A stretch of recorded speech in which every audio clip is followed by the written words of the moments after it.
E aí pessoal, beleza? Nesse primeiro vídeo da série OOP Series, né, eu vou comentar um pouco com vocês sobre os métodos construtores, né, e a importância que eles têm. Eu vou começar colocando um ponto interessante para você, que é o seguinte: documentação de código, né? Você documenta seu código, como que você documenta ele, né? Você cria um documento separado, você escreve comentários no seu código, né? Então, documentação é uma coisa muito chata de se fazer, né? Eu, pelo menos, não gosto. E acho que todo desenvolvedor não gosta, né? E a gente já passou por vários pontos na história da programação onde documentação não era feita, depois começava pela documentação, e daí vem toda aquela burocracia. E hoje, com essa questão de agilidade, com o tempo que é tão precioso pra gente, né? Que a gente quer perder codificando e não escrevendo a documentação, os documentos eles acabaram, não diria caindo em desuso, mas eles acabaram tendo uma importância menor, né? Então a gente costuma dizer que um bom código ele é a própria documentação, né? Ele já é documentado e esses pontos a gente vai ver nessa série de orientação a objetos, né? E eu vou começar falando sobre o método construtor. Eu escolhi esse cara para começar essa série, né? Porque o método construtor é aquele método que ele é chamado toda vez que um objeto é instanciado, né? E eu vejo que a maioria das pessoas eles criam um construtor vazio, né? Então, quando você dá uma instância no objeto, você não sabe o que precisa, né, para criar esse objeto, né? Eu vou mostrar para vocês aqui na prática. Ó, vou abrir uma nova pasta aqui, tá? No Dev. Vou criar uma nova pasta, na verdade. Vou chamar ela de OOP Series, tá? Vou abrir ela aqui e eu vou criar aqui dentro, né, uma estrutura de projetos para a gente começar a trabalhar, tá? Essa estrutura de projetos eu estou tirando ela do curso 1975, Modelando Domínios Ricos, que é o curso onde eu passo toda essa série de AOP, Solid, Clean Code e mais uma porção de outras coisas, né? Um curso que eu tenho muito orgulho e que eu digo que é um dos melhores cursos que a gente tem no Balto.io, né? Todo mundo tem que fazer e refazer de vez em quando para lembrar de tanta coisa boa que tem nele, né? Eu vou começar criando aqui, ó, um .NET New, tá? ClassLib. Tá? Eu vou criar uma pasta primeiro, né? mk dir op ponto domain, tá bom? Vou criar uma outra pasta chamada de console, que vai ser o nosso console application, e outra pasta de teste, né? Que vai ser os nossos testes do nosso domínio, tá bom? Então, o primeiro ponto é que a gente sempre separa, né, o nosso domínio da nossa aplicação principal, tá? Em resumo, a gente separa ele porque a gente precisa reutilizar ele, né? A gente pode reutilizar ele em outras aplicações, tá? Então, em resumo, bem resumido, tá? Beleza? Não vou entrar em tantos detalhes de Domain Driven Design aqui, tá bom? É mais foco OOP. Vou adentrar no OOP.domain, então, e vou executar um .NET New ClassLib, tá? Pra gente criar uma Class Library, tá bom? Então ele vai criar uma Class Library aqui. Vou entrar no console e executar um .NET New Console.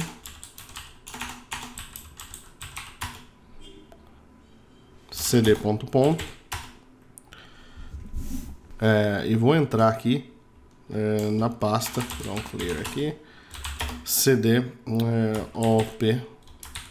op.test, tá?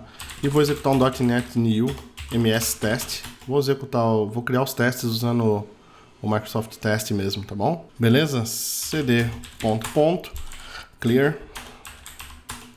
E essa estrutura de projeto a gente vai usar para essa série toda, tá? Então por isso que eu tô colocando dessa forma, beleza? Mas hoje a gente vai focar aqui no domain, tá? Então eu vou lá para o cd op.console, tá?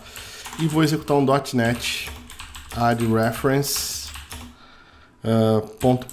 barra op.domain barra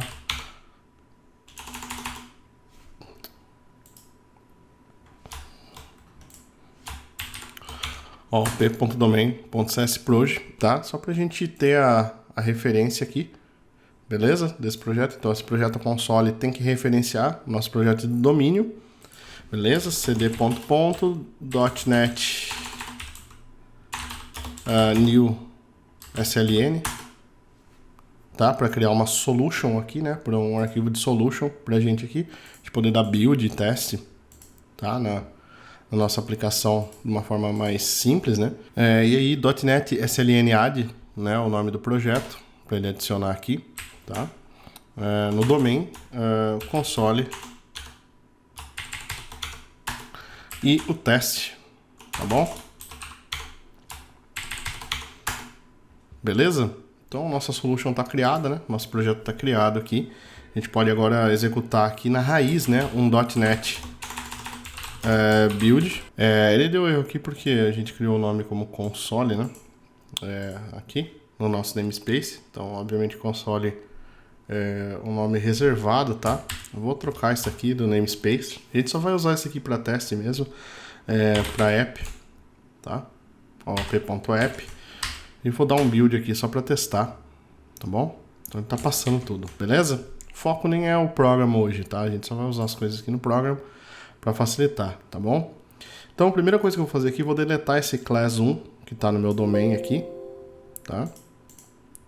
Beleza? Minimizar tudo aqui, ó. Vamos focar nesse domain aqui. Então tá aqui no domain, beleza? E eu vou começar criando uma nova pasta chamada de entities. E vou começar criando a nossa entidade, ó, customer.cs, beleza?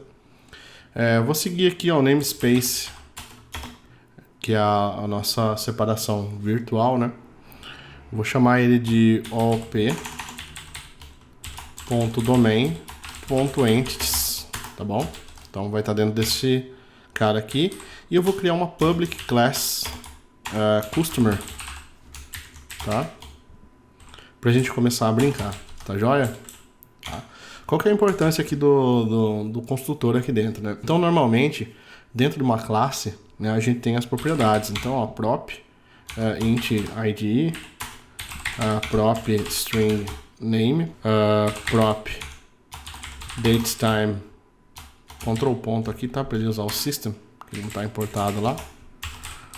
Birthdate, tá? Prop decimal salary, tá? E assim por diante. A gente vai criando as nossas propriedades conforme a gente precisa aqui, tá? Eu vou excluir o ID aqui por hora, porque depois eu vou comentar sobre ID, guide, etc. aqui no domínio, tá bom? Então eu vou deixar só focado no customer aqui por enquanto. Beleza? Vamos pro program então e vamos começar a codificar aqui. Tá? Qual que é a premissa quando a gente trabalha com OOP, tá? Com orientação a objetos, beleza? É que a gente resolva os problemas utilizando a orientação a objeto. Se você trabalha com orientação a objetos, né, e resolve as coisas nas procedures, por exemplo, fora da sua aplicação, então você não está usando orientação a objetos da forma correta, tá? Da forma que é para ser. Porque a orientação a objeto é realmente isso, é você olhar para o mundo externo e trazer ele para dentro do seu código, tá? Então, por isso que a gente fala que se você quer algo data-driven, né, tipo orientado a dados, né, você quer um espelho do que tem no seu banco só, você está utilizando um approach chamado de data-driven, né, data-driven. Você não está usando um domain-driven design, né, você não está usando algo do tipo, tá bom? Então, assim, todo o nosso foco aqui é em resolver problemas com orientação a objeto. E orientação a objeto, galera, é um negócio muito subestimado. A gente aprende na faculdade, né? Mas, obviamente, correndo. E às vezes nem com a mente tão aberta quando a gente está na faculdade, porque a gente normalmente entra muito novo, né? E sem experiência no mercado de trabalho. O que acontece? A gente vê o OOP de uma forma totalmente distorcida, entendeu? A gente vê, assim, classes, né? Essa classe aqui, essa classe customer, ela tá horrível, ela tá totalmente anêmica, ela não tem expressividade nenhuma, né? Tanto em questão de código bem escrito, tá? Quanto em relação à orientação a objeto mesmo, entendeu? Ela é uma classe que a gente chama ela de uma classe anêmica, ela só tem propriedades aqui, tá? Não tem métodos, não tem eventos, não resolve problema nenhum, ela só está refletindo o que tem no banco de dados, né? Então, assim, isso não é orientação a objeto, tá? Mas assim, fica tranquilo que a gente vai essa série justamente para isso, tá?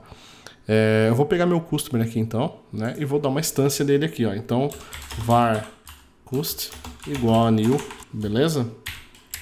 Control ponto aqui, para ele trazer, né, o meu domínio aqui em cima, beleza? E a gente tem um novo customer aqui, tá? A partir daí, a gente consegue acessar, né, o cust.birthdate, né, e preencher as informações do cliente aqui, né? Então, falar que o aniversário dele é o date.now, né, só para não precisar criar uma data, cust.name igual a André Baltieri, tá? E por aí vai. Pode até parecer legal esse código aqui, mas ele pode melhorar bastante só com uma coisa rápida que é o método construtor, tá? Então vamos supor que quando você está começando a estudar qualquer lib, qualquer framework, né? Você recorre à documentação desse framework que está online, né? E nesse caso aqui, você tem algo documentado do seu customer, né? O que seu customer faz, o que essa classe traz, né? Como que eu lido com o customer, né? Então aqui eu não tenho informação nenhuma sobre isso, né? E o método construtor eu gosto dele justamente para isso, ó. Eu venho aqui, pego minhas propriedades, se você tiver no Visual Studio Code, né? Você clica aqui, ó, nessa lampadinha aqui, clica aqui ó, em Generate Constructor, tá? E ele vai criar um método construtor.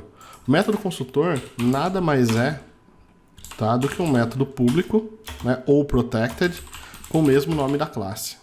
Tá? Então você pode ter vários métodos construtores, tá, gente? Então essa é uma coisa importante também, tá? Então, ó, esse cara aqui é um cara que eu evito, tá? Por padrão a gente sempre tem ele, né? Que é o cara que a gente usou aqui, ó, tá vendo? A gente usou um método construtor chamado de parameterless, né? Sem parâmetro. A gente não passou nenhum parâmetro para ele aqui, tá? Então esse public customer aqui, né, é o método que a gente usou lá. Eu particularmente, eu nunca coloco ele aqui, ó. Eu sempre deixo ele sem, tá? Então, se você deixar ele sem e nenhum outro, né? Se você deixar assim, tá? Ele existe ainda. Então, ele vai sempre criar um método, tá vendo? Aí, a partir do momento que você sobrescreve ele, né? Que você coloca um outro método construtor aqui, né? Com parâmetros, ele já vai trocar aqui, ó, tá vendo que ele tá em vermelho, a gente já vai chegar aqui, tá? Então eu posso deixar métodos, né, por exemplo, né, assim, tá? Então você pode sobrescrever os métodos construtores, né, eu vou deixar esse daqui sem o birthdate, tá? Só com o name e o salary, tá bom? E eu vou deixar esse de baixo aqui com o birthdate, e eu vou colocar aqui, ó, interrogação na frente do datetime para tornar ele nullable, né? Para tornar ele nulo, né? Então ele pode ser nulo ou não. Então olha que legal, eu tenho dois métodos construtores. Eu tenho um que pede o nome e o salário, eu tenho outro que pede o nome, a data de nascimento e o salário, tá? O que isso impacta no nosso código? Quando eu chegar aqui, ó, que eu for tentar instanciar um customer, tá? Ele vai fazer o quê? Ó? Quando eu abrir parênteses aqui, ele vai falar para mim, olha, você precisa informar um nome, tá? E um salário, tá? E aí a gente tá usando a sobrecarga de método aqui, ó, onde a gente tem dois métodos, né, com o mesmo nome, ó. Então os dois métodos são métodos construtores, tá? Customer, tá? Só que esse primeiro aqui eu passo só o nome e o salário, beleza? E no segundo, vou colocar um cust2 aqui, eu posso passar o datetime.now, tá? Beleza? E coloco aqui, nota que aqui o datetime tá nullable, né? Mas aqui eu estou obrigando a passagem do datetime, não estou colocando ele como nullable, tá? Uma outra saída para esse cara aqui, né, para não precisar ter dois métodos, seria utilizar aqui name, salary, e aqui no final eu colocar o datetime, tá? Birthdate, beleza? Igual a nulo. Beleza? Aí eu tô usando, deixa eu quebrar as linhas aqui para vocês verem melhor, tá bom? E aqui eu vou colocar o birthdate igual birthdate, tá bom? Porque aí esse parâmetro aqui, né, quando a gente iguala, né, esse cara aqui em algum método aqui no C#, esse parâmetro se torna opcional, tá bom? E eles têm que vir sempre por último, então você não pode fazer isso daqui, ó, você não pode colocar ele aqui depois do name, ó, que ele vai dar erro, tá?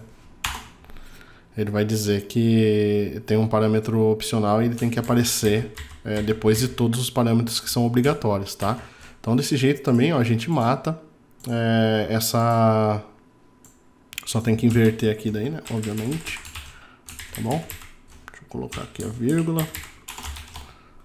Tá joia? Então ó, a gente matou com um cara só. Vocês viram como parece uma coisa besta, né? Então a gente tem um método consultor, né? Uma coisa que a gente vê com uma certa frequência, a gente viu na faculdade, a gente vê às vezes no dia a dia, né? Mas ele faz uma diferença enorme no código, né? E vocês viram que agora está muito mais expressivo o nosso código. Eu sei tudo que um customer precisa para existir. Ele precisa de um nome e de um salário, tá? Em opcional, eu ainda posso passar o datetime.now aqui, né? O birth date, né? A data de nascimento desse customer aqui, tá? A gente viu também aqui que, olha só como as coisas são bestas, né? A gente consegue reduzir um tanto assim de código, né? Então a gente conseguiu reduzir quase 10 linhas de código aí, simplesmente utilizando um optional, né? Do C# aqui, para poder passar ou não uma data de nascimento, né? Desde que ela seja do tipo nullable aqui. Beleza, galera? Então esse é o tutorial inicial dessa OOP Series. Espero que vocês tenham gostado. E se você quiser saber mais sobre DDD, Solid e Clean Code, confere o curso 1975 do site Modelando Domínios Ricos, que eu tenho certeza que vocês vão gostar. Valeu!